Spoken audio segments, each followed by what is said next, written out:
On the morning of June 6, 1944, 20 of the 28 German soldiers defending a stone farmhouse in Normandy were already dead or wounded, and they had still not given up the ground.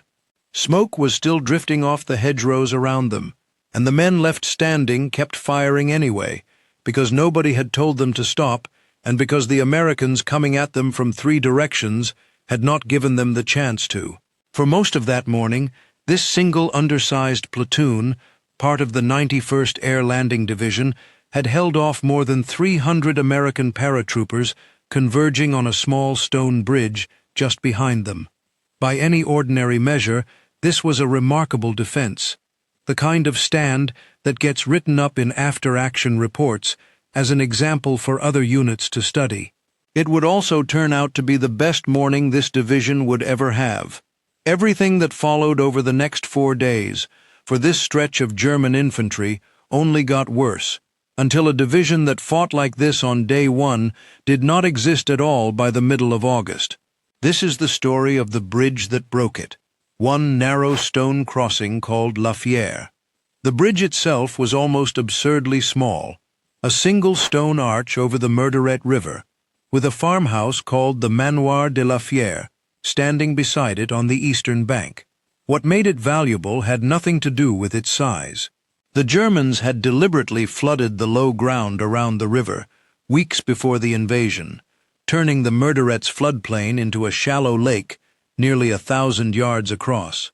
The only dry way through that flooded ground, for miles in either direction, was a 500-yard raised causeway running from the bridge to a hamlet called Coquigny on the far side.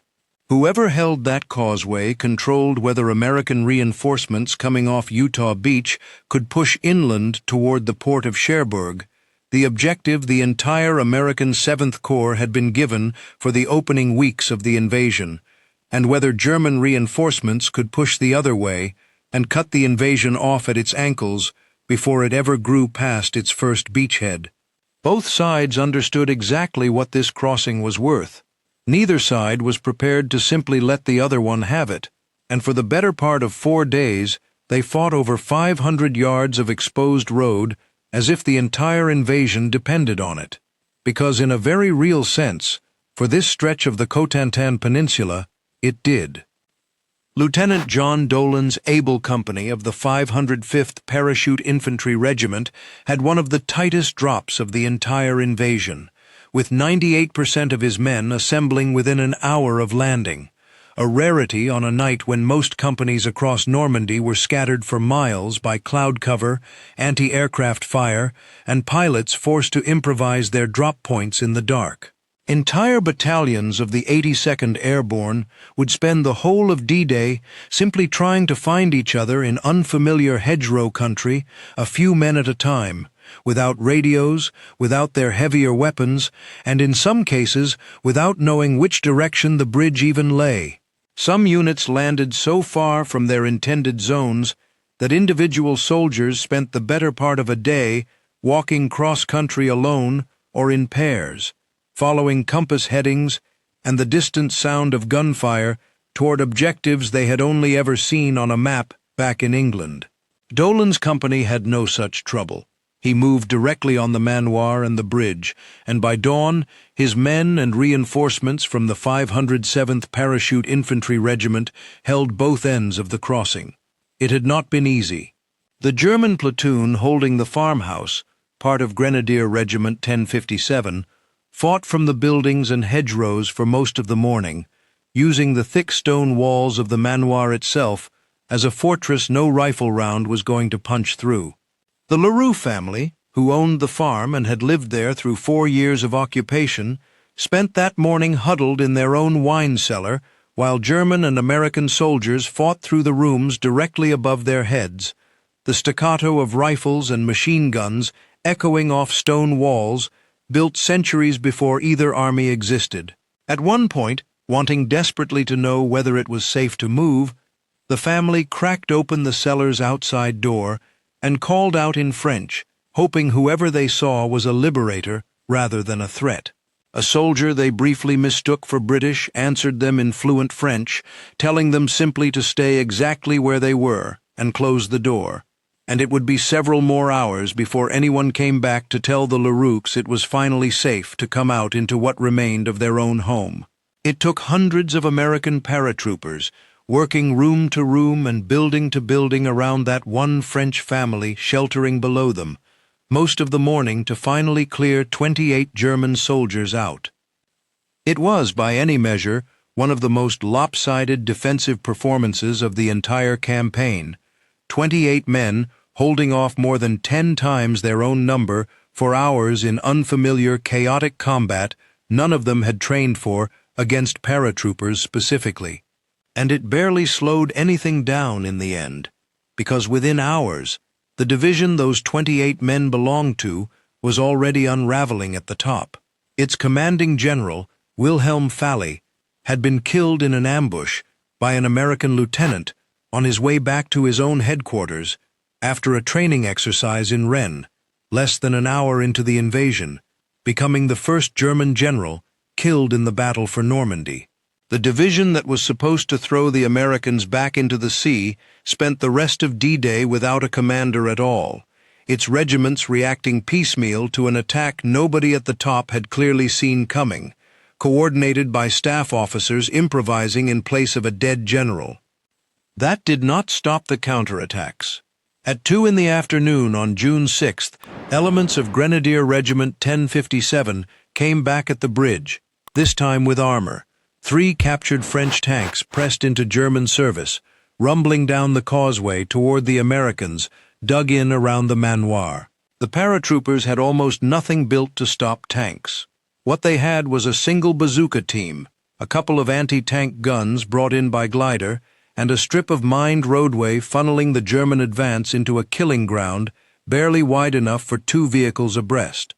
As the lead tank's commander rose from his hatch to get a better look at the American positions, an American machine gun team caught him in the open and killed him before he could drop back inside. The tanks and the infantry behind them opened fire anyway, and for several minutes the narrow causeway became a solid wall of noise, tracers, and smoke in both directions. Corporal Felix Ferrazzi, a radio man pressed into service as a machine gunner, kept firing through the muzzle blast of the anti-tank gun beside him, wounded and refusing to move, until a mortar round finally wrecked his weapon for him. Sergeant Oscar Queen fed belt after belt into his own machine gun, 5,000 rounds by his own later count, into the infantry advancing behind the tanks. One by one, all 3 tanks were destroyed on that narrow strip of road, unable to maneuver off the raised causeway without sinking into the flooded ground on either side, and the German infantry, with nowhere to spread out and nothing left to hide behind but their own burning vehicles, fell back under the weight of fire the Americans threw at them. It was a clear tactical defeat for the Germans at the bridge itself. It did not stop them from taking the western end of the causeway. Coquigny fell that same afternoon, the small American outpost holding it overrun by infantry the destroyed tanks had been screening, and for a time the Germans forced a handful of captured paratroopers to walk ahead of their own advance as human shields, clearing mines from the road with their captors' rifles at their backs, a use of prisoners that violated the rules both sides had nominally agreed to fight under, though it was hardly the only such violation either side would commit before this war ended. By midnight on June 6th, the Americans held the bridge and the eastern half of the causeway. The Germans held Coquigny and the western half. Neither side could cross without walking directly into the other's guns, and that is exactly the position both armies were still in 3 days later. The Germans attacked again on June 7th, this time leaning harder on artillery and mortars rather than another armored rush down an exposed road that had already cost them 3 tanks the day before. Shells fell on the American positions around the bridge for hours at a stretch, and the paratroopers dug in there had no way to hit back at guns they mostly could not even see, only to wait it out in whatever hole or cellar offered the thickest cover. The paratroopers at the bridge held through it, dug in, and thinned out but unbroken. That same day, the 82nd's own 325th Glider Infantry Regiment began landing, fresh troops arriving into a fight that was already a day old and already costly. Its 1st Battalion tried to wade the flooded plain north of the causeway that evening, chest deep in places, weapons held over their heads, hoping to come at Coquigny from an unexpected direction and break the stalemate without another frontal assault down 500 yards of open road. A German counterattack caught the glidermen in the open water and the exposed fields beyond it, pinning them down before they ever reached the village. The flanking attempt failed, and by the end of June 7th, the crossing was exactly as contested as it had been for the previous 48 hours. At the cost of more dead and wounded on both sides of a river, neither army could fully cross. By June 8th, Division Commander Matthew Ridgway had run out of patience with half measures. Wading the flooded plain in the dark had failed once already, and a third attempt at the same trick would only cost more men for the same result. He gave the order to his assistant division commander, Brigadier General James Gavin, take the causeway directly, with a full frontal assault down the open road, whatever it cost. Gavin assigned the 3rd Battalion of the 325th as the spearhead, backed by a scratch company pulled together from the 507th, and scheduled the attack for the morning of June 9th. This time, the Americans did not intend to cross that causeway on courage alone. 12 Sherman tanks lined up on the ridge behind the American positions, their gun barrels trained across the flooded valley at the German-held far bank, and the 155mm howitzers of the 90th Infantry Division's field artillery, reinforcing the 82nd's own guns, opened up on Coquigny and the hedgerows beyond it, in a barrage meant to keep German heads down long enough for the first wave to close the distance before a single American set foot on the road. At 10:30 that morning, Captain John Sauls led G Company forward onto the causeway itself, into a space with no cover at all for 500 yards in either direction, flanked on both sides by flooded fields that offered no better protection than the open road.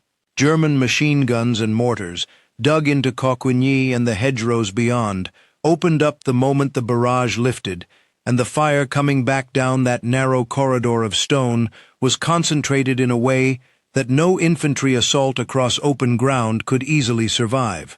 Men went down within the first few steps, and the causeway itself began to fill with the fallen, forcing the men behind them to step around their own dead and wounded simply to keep moving forward, boots slipping in blood and mud on a road built for farm carts, never for an infantry assault. An estimated 100 men were down before the attack was even a few minutes old, and still the survivors kept walking forward into it, because stopping in the open on that causeway was no safer than advancing. Sauls himself somehow made it all the way across, and when he turned to bring his company up behind him, he found the road empty. He was alone on the German side of the river, a single American officer, standing in territory the enemy still controlled, and it would be minutes, though it must have felt considerably longer, before anyone else made it across to join him. While Sauls fought to hold his ground alone on the far bank, a second American force was already working its way around the German flank in the dark. The 1st Battalion of the 325th had crossed the flooded marsh north of the causeway overnight, wading through water and mud in an effort to come at the German positions at Coquigny from a direction nobody was watching. At dawn, one forward platoon of Company C broke through an outer line of German machine guns and riflemen, only to find itself completely cut off from the rest of the battalion, alone in a shallow roadside ditch as German infantry began working around its flank to finish the job. One of the men in that ditch was Private First Class Charles DeGlopper, a 22-year-old from Grand Island, New York, carrying a Browning automatic rifle, a weapon built to lay down suppressive fire rather than to hold a position alone against an entire flanking maneuver. He understood, probably faster than anyone should have to at 22 years old, exactly what was about to happen to his platoon if somebody did not buy them time to fall back through a gap in the hedgerow roughly 40 yards behind them. There was no order given for what came next. DeGlopper simply volunteered to be that somebody. He stood up out of the relative safety of the ditch, walked out into the open road in full view of the entire German line, and opened fire with his automatic rifle at point-blank range, close enough that there was no question anymore of missing or being missed. The Germans concentrated everything they had on the one man standing in the open road instead of the platoon retreating behind him, which was exactly the trade DeGlopper had just made with his own life, whether or not he would have described it in those terms himself. He was hit and kept firing. He was hit again and dropped to one knee and kept firing from there, bleeding out in the middle of a Normandy road, until a final burst finally killed him. His platoon made it back through the hedgerow gap and rejoined the rest of the company. For his actions that morning, Charles DeGlopper became the only soldier of the entire 82nd Airborne Division awarded the Medal of Honor for the Normandy campaign, an honor delivered posthumously to a family in Grand Island, New York, nearly 2 years after his death, in exchange for a son and brother no medal was ever going to bring back to them. On the causeway itself, the fighting had reached the kind of moment few staff officers ever planned for, and even fewer survive. General Ridgway himself was seen out on the open road under fire, working with his own hands to clear a cable from a knocked-out tank so the vehicles behind it could keep moving forward across the only crossing his division had. Gavin joined him there, in the same stretch of exposed roadway that had already put roughly 100 American casualties on the ground that morning alone. 2 of the division's most senior officers, standing in that killing ground, were not an accident of bad judgment or reckless bravado. It was a calculated decision that the sight of both generals exposed to the same fire as everyone else crossing that road was worth more to the exhausted men still pushing forward than either officer's personal safety, and by the accounts of the soldiers who were there, it worked exactly as intended. Men who had every reason to stop moving kept moving instead, because their own commanding general was standing in the open ahead of them, doing the same job they were. The advance kept going. A final German counterattack came that night, the last real attempt to retake the crossing, and it was thrown back by troops who by that point had been fighting for this 500-yard stretch of road for the better part of 3 straight days. By the following morning, the causeway belonged to the Americans for good, and at 4 o'clock, the 357th Infantry Regiment of the 90th Infantry Division crossed it to reinforce the exhausted paratroopers and glidermen who had spent 3 days taking it. The bill for those 500 yards of stone road came to roughly 60 American dead and another 529 wounded, captured, or missing, a number that historian S.L.A. Marshall would later summarize in a single sentence: "It took the blood of hundreds to buy the bridge." On the German side, the 91st Air Landing Division that had fought so effectively in its first hours at the Manoir was already, division-wide, absorbing casualties it could not sustain, losing over 2,000 men across its first 6 days in Normandy alone, a rate of loss that no amount of replacements arriving from Germany could realistically keep pace with. It kept fighting for another 2 months after La Fière, pulled from hedgerow to hedgerow across the Cotentin countryside, steadily worn down in fighting that rarely made headlines the way the beach landings had, until the division that had once held a stone farmhouse against 300 paratroopers for an entire morning simply stopped existing as a fighting formation on August 10, 1944, barely 9 weeks after its best day of the entire war. Its own commanding general never lived to see any of it. Wilhelm Falle was buried in Normandy alongside the men of the division he led for less than a single hour of actual combat, a division that would go on fighting under 3 different commanders in as many months before there was nothing left of it to command at all. Today, the causeway at La Fière is a quiet stretch of country road in rural Normandy, easy to drive across in under a minute without noticing anything unusual about it at all. Lined with the same hedgerows and farmland, the Leroux family and their neighbors returned to once the fighting finally moved on. A bronze paratrooper stands watch over the bridge now, a memorial called Iron Mike, erected in 1997 by the same division that fought there.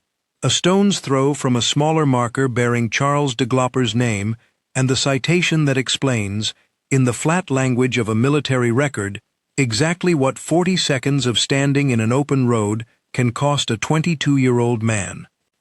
Neither monument mentions the 28 German soldiers who held that farmhouse for most of a June morning against odds that should have broken them in the first 10 minutes.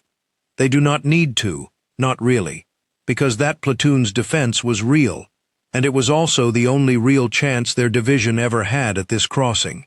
Everything the 91st Air Landing Division was capable of, it spent in the first few hours of June 6th, on a stretch of ground it would go on to lose anyway, at a cost of several hundred more casualties over the following 3 days, and ultimately, by the end of that summer, the cost of its entire existence as a fighting division. A war does not usually care how well a single morning goes.